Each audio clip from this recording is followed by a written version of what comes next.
So, Thank you. this panel talk is going to be about back to the future, online focusing on offline. I am honored to sit here with the industry leaders, and I think three extraordinary people who are going to take us through about their opinion of offline versus online. Is retail dead, and yeah, should we shift into online stores, or what that is? So we have here, up here, we have Leonardo Papini. Leonardo Papini is a business coach, a retail expert. He is coaching industry giants like Zalando and many, many more, and giving your opinion and your expertise daily on where to shift, what to do, and all of that stuff. That's correct, right? Yes, yeah. Thank you for having me. Yeah, thank you. Thank you. Then up next we have Camille Tanoh from the Proper Label. Came Hello. yesterday in from New York. The Proper Label is a company that is, yeah, you're only doing, you're only doing recycled fashion and streetwear and sneakers. Yes. That is correct, right? And then next up we have Steve Lidbury from 8 Inc. Everyone who is rejoining now and didn't have the time to look into the keynote, the wonderful keynote you just had about omni-channel versus mono-channel. Steve Lidbury is working for 8 Inc. 8 Inc. has done, or is like doing retail experiences for Apple, for example. And yeah, focusing on all of that, and I'm very, very excited to tap into that and hearing your guys' take on offline versus online. So, guys, let's start. Camille, let's start with you. Okay. As a CEO of the Proper Label and coming from an online selling platform, as you are, it's solely online for now, what is your gut feeling towards shifting to offline, e.g. selling in a store or in retail?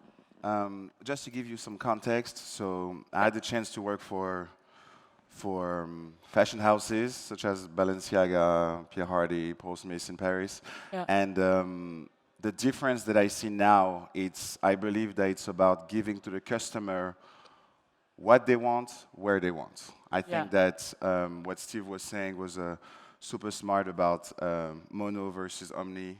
I think it's a continuation of the experience. From the brand identity, and I think I would switch the word offline with human experience. I think that it's more about AI versus actually having interaction with the customer. And I think the main difference is that when you go on the website now, the website look like more the modern business card. And I think that the customer experience, the store is actually the retail experience where you can have something new, something different, something that helps you to connect with the customer. Yeah, totally. I have seen that, or if correct me if I'm wrong, that the Proper Label is not engaging with visible brands really, and like what you do. So if you look at your if I look at your product at the Proper Label, it's not like a huge labeled, huge logos and all of that. So could this reflect in the offline market, or how would this reflect in the offline market? What would be the take on this if you would consider switching into offline retail? I understand. As a digital native brand, it's completely different because we are not looking for people that are not interested in the label. We build a community, and then we just feed this community. So the label is completely based on feedbacks, which means that it's not about trying to convert people with the logo and tell them this is what it means. It's more about this is what you want, we deliver it to you. I think to reply to your question about why the range is not as huge compared to other brands, I think it's more about it makes sense with our values when it comes to sustainability. I think too much choice sometimes doesn't help the customer. And since the brand is based on feedbacks, we make sure that we sell what people want in their closet. Yeah, that's correct. Thank you. Leonardo, as I understand, you're a business coach and a retail expert, and you're generally helping brands to evolve this, or generally coaching them towards something. What is in general your take about online versus offline? in general, like thinking about it, have you noticed any breaking point of this? I mean, we're in 2020 at the moment, and we're heavily all engaged with our phones, engaged online. What is that identity? How we're feeling, you know, online? Yeah, how are you helping brands, or what are you advising brands on that? Yeah. So my take on it is, I think, connect them, like especially the online and the offline. Yeah. Connecting these two. Yeah. Because I see a lot of disconnection at the moment, and I think take advantage. You know, the online can take advantage of the offline, and the offline can take advantage on the online. And I think this is super important. Like Farfetch, for example, did. Yeah. And to make available the inventory like 24/7, I think is brilliant. Yeah. You know, from the offline stores, make it available online. Yeah. I think this was brilliant, and also by that reaching a global audience. Yeah. I think this is. I like this idea, and this is also, I think, what Steve is talking about. Also, doing it seamlessly and like invisible for the customer. Yeah. And also in the new Farfetch store that opened, I don't know, 2 years ago or something like that. They did it very well, you know, with the integration of also digital into the physical space. Yeah. Yeah. So is it like, or may I ask you, is there any preference for you in terms of like offline or online? Would you like, for you as a business coach and retail expert, but also as you as a consumer and target, and obviously liking Farfetch? So what is the more appealing thing for you? I think both. Both have like huge possibilities, and I think they can. Wie sagt man befruchten auf English? They can nurture. Each other, you know. So I think it's really nice that you have like two platforms where you can reach people to sell your stuff then, or to also communicate your vision and your mission. Yeah, and definitely both of it has pros and cons, and both of it has a different experience. And speaking of retail experiences, and speaking of like how that is, Steve, I would get you into there. So as you said already, or explained in your keynote, and I quote, "What matters most is a seamless, holistic experience that moves away from offline-online transactions to agnostic transformations that blurs digital and physical into one with no boundaries." You and 8 Inc. seem to have a wonderful balancing act between offline and online, and you combine that beautifully. So for everyone who wasn't able to join earlier, or I think it's very nice to recap that as well, because you said that in your keynote before, could you re-explain that sentence for us? Sure, and apologies for those that have already heard it. No, it's beautiful. Yeah, I think and it's what you were just touching on, is about being not just where our customers are, but what they want. Yeah. What they want, how they want, where they are. It's all of these things. And we're trying to put to bed the conflict, that there's a conflict between offline and online. Yeah. We can't think of these as separate things because we are in this simultaneous physical and digital world. We're all here now in a mono-channel world. Yeah. So if we keep talking about things in channels, then actually I think we're going to keep having disconnected experiences. We'll do everything we can to try and make them better.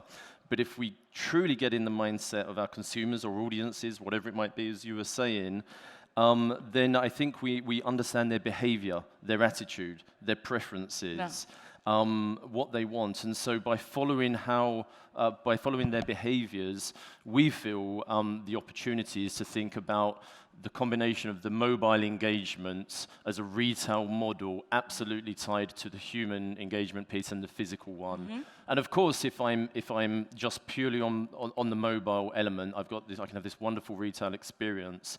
The question becomes, how does that then become even more amazing or unique or differentiating when I go to a space and there's people and there's different kinds of interactions that enrich it, so that they're offering something different. And I think the human bit comes into this as well, which is what we were talking about previously, that it's not just about physical space, it's about empathy.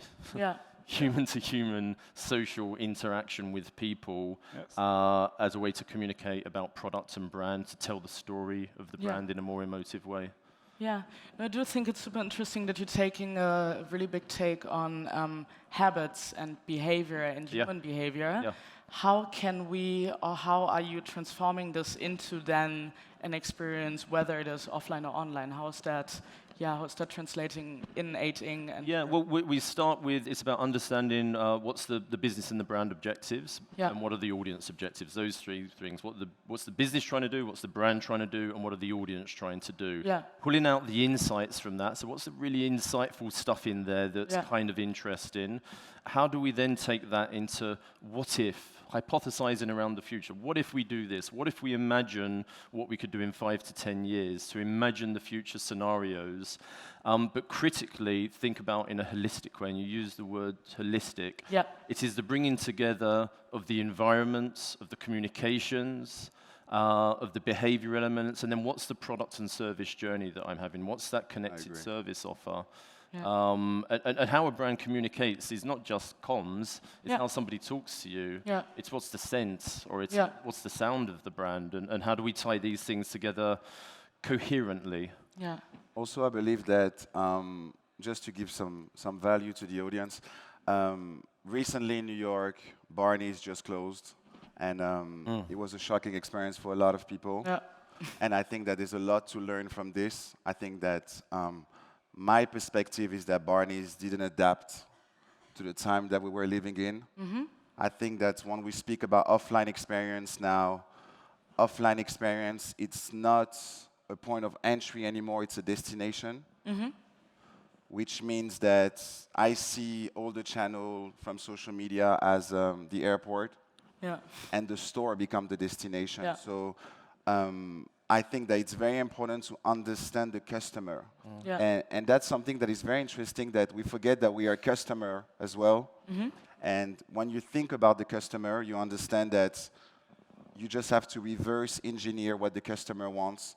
And the idea of like freestyling or saying this season is going to be blue, it just doesn't exist anymore. It's really considering offline as the destination.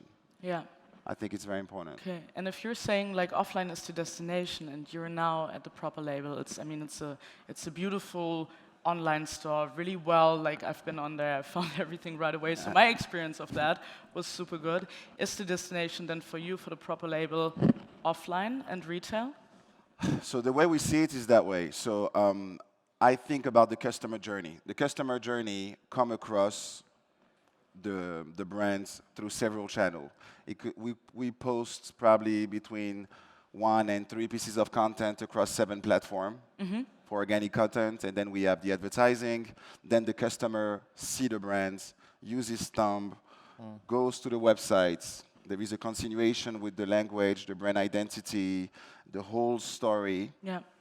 Reply to all the questions of the customer, and then the customer receive the products. So we take the online, offline, with the color, the whole identity. And once we do a store, we make sure that we try to use that store to fulfill the missing answers that we didn't give to the customer. So it has nothing to do with logo, and it depends again. I don't know what are the business in the room, but if you have a small business, because we talk about Apple, and I know not everybody has $1 trillion company, but if you have a small business, I think that when you build your first offline experience, I think that you should focus on the people that care about the brand. I don't think that going yellow pages and trying to get the attention of everybody. I think you should focus on people that care about the brand. If it's 3, 5, 10, 20, I think that's what matters. And I think it's very important because money is very important when it comes to offline, and we don't talk about it enough. In New York right now, for example, the price of a pop-up store is super, super low, super cheap. Oh, really? Compared to before, because the whole market changed now. Yeah. You know, Yeah, a lot of brands are native from Instagram, Yeah. make the money online, and now can afford to have a. Yeah. And have you got more retail space available there as well? Because Yes. of those And it's bigger way shops? smarter to take a pop-up for a week, Yeah. Yeah. minimize the risk and micromanage, than actually having a whole rent for months Absolutely. and then just freestyle and survive. You know. Yeah. So I think that the future of offline has a lot to do with just listening to the customer. You know, Yeah. the customer is in power. Yeah. Yeah. I think it's very valuable. Do you want to add something? I see it as a service point for the customer, and also for like a inspiration to get the customer, to inspire the customer in all senses. Yeah. Yeah. Yeah.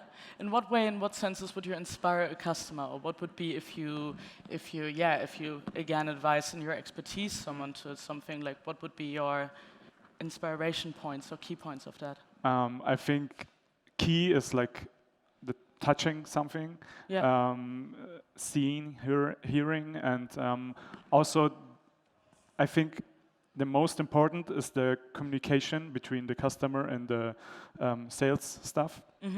And I think, we have to focus more on the human experience, especially there. And so I find it quite interesting what Louis Vuitton did. They hired field coaches trainer for every store to develop the influential skills of the sales staff and to understand better the customer and to influence them better in a positive way, not in a negative way. Yeah. So I quite like this idea or this approach on this. Yeah. Because this is a totally new experience for the customer as well. Yeah. Yeah. I just wanted to come back to something you were saying as well, and Please. I think as you were talking about pop-ups and smaller brands and things like this, and I think this is a really interesting point to think about. So when we go to the offline and we go to the physical real estate, and like with Barney's in New York, we've seen in the UK, a lot of mid-market brands actually, like 100 stores close, 200 stores close, like legendary names, but from another era, almost. And we have to kind of ask why. Why, they didn't adapt, they didn't renovate, they didn't innovate, they didn't do anything different. But I think we're going to just see that trend continue, because it's not going to be possible to maybe keep the same number of physical real estate properties for these big brands. Yeah. And it's going to be much more about what you do with the real estate that you have. And so we work with banks as well, and we've been working on banking strategies. And some of these guys have 1,000 store or retail banks or 500. They're going to reduce over the time as digital increases. Yeah. And actually, it's going to be, what do these different platforms, because physical retail is a platform as is a digital one, what do they do? And one might be the destination experience, which is the brand play and much more of an emotive kind of experience, fully sensorial, and it doesn't necessarily have to earn as much as online, for example, but pop-ups then do a different job that might be around moment experiences or new technologies around a particular fabric or product. So I think if we think about it as a physical and digital ecosystem of doing different things at different moments for different customer needs, then that's quite dynamic. Yeah. And fashion, as we know it, is changing. And I think that you mentioned about customer habits, consumer patterns. I think this is the hardest thing for me even, is just destroy the whole concept of the traditional store. This is completely dead for me. I think it needs to be reinvented. Again, I'm sure here, I think a good area here, it's like Kreuzberg or Mitte. And there's nothing worse than having a store, paying 5, 6, 7, 10,000 per rent, per month, and then the store is empty, and then nobody goes there, you know? And then you go there, and then the salesperson comes to you, you feel aggressed. So I think it's very important to just reinvent the whole experience.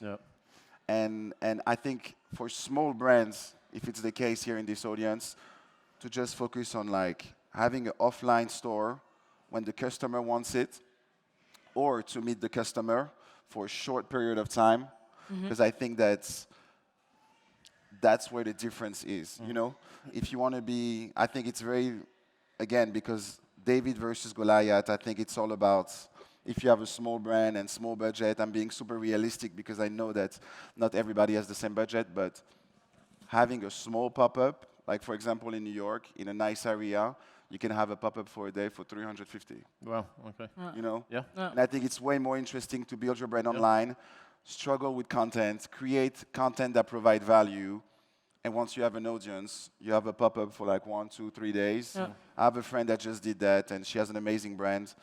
It's amazing. I'm talking about somebody else. No. She has an amazing brand. It's called Tongoro, and she's based in Africa. She had the chance to have Beyonce wearing it for the Lion King, and she did a pop-up in Tribeca in New York. 2 days. She made 40K. And I think she rented the store for $400 per day. And she found a store on this app called Storefront. Nice. So That's great. my point here, and I know that Barney's has a lot of debt, you know, even closing the store. So I think that what really matters is just to focus on the customer. I think it's very hard to answer what is the future. Yeah. But I know that the answer is just that it's not the past anymore, you know? That's true. It's a good one. It's a good I way think of that's saying it. It's a really- really good way of saying it.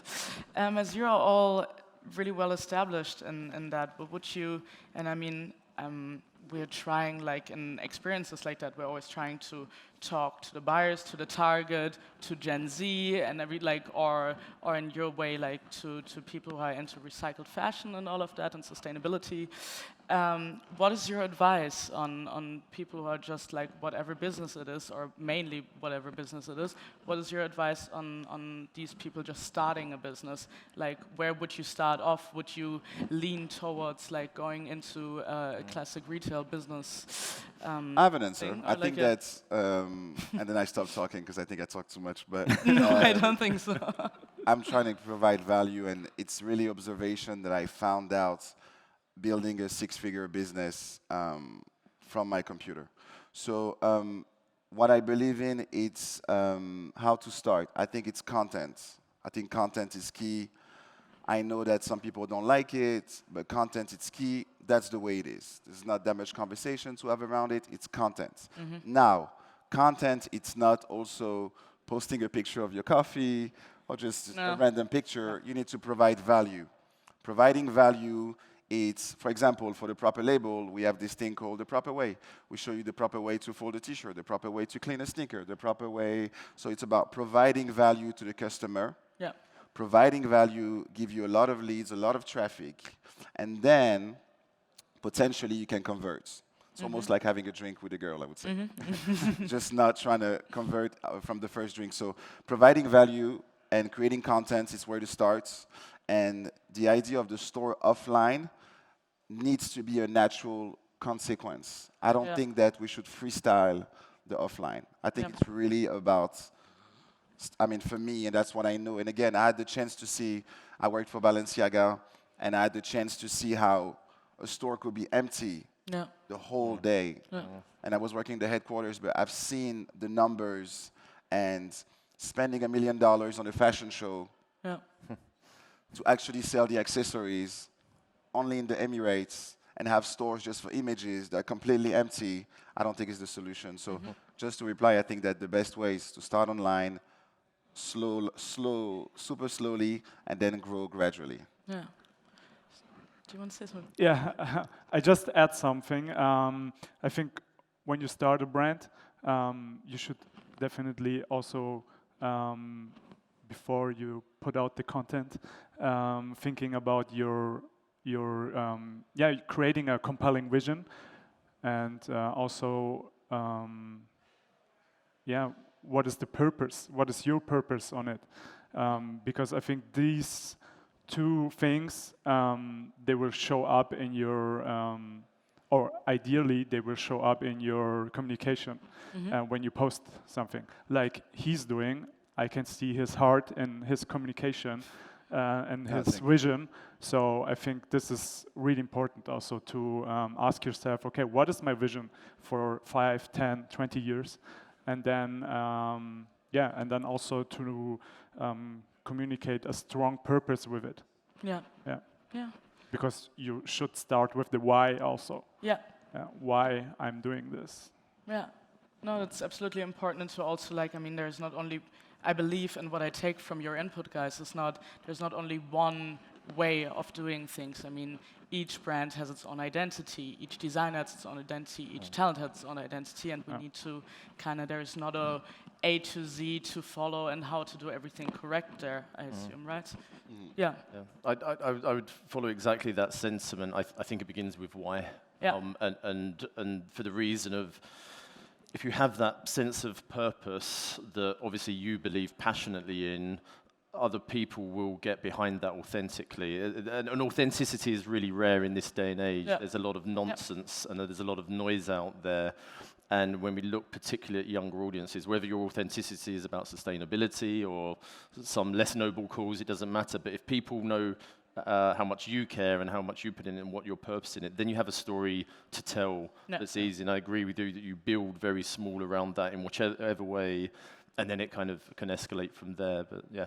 I think also building a personality to the brand, I think it's very important. You know, I would love to have a podcast even about BMW, you know, knowing what the brand sounds like, building a personality, giving a tone, giving a DNA, making sure that thinking about I'm thinking about forever for the label, and I think that it's very important. I came here 7 years ago to the SIG trade show, and it was very interesting.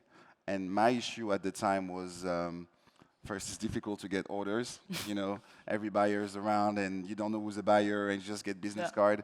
But I think my other issue was that it's difficult to stand out when it's crowded and it's noisy.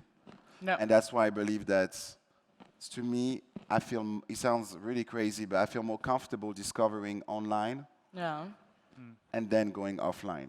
You know, and I think that convenience, if we pay attention and we use common sense, and the millennials and the Gen Z, I think that listening and having common sense is the most important to me, on top of course, having a compelling vision, because I think that once you use common sense, you understand that, look, nobody watch TV on their own.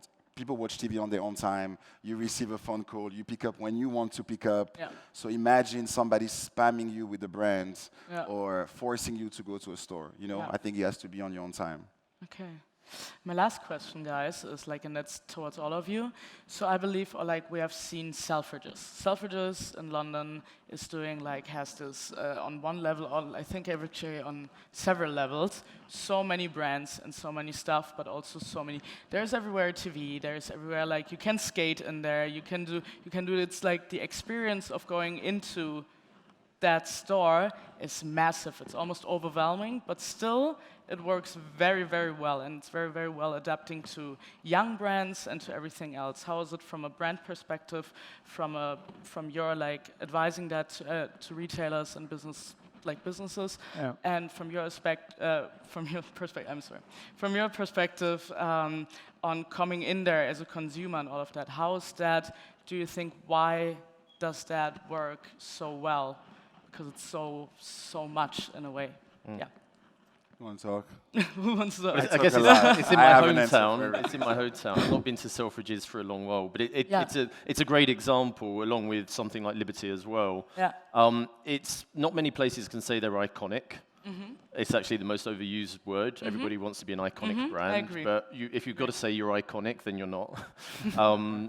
They've become it over time. So they have history, they have heritage, which is massively on their side, right? And a wonderful building.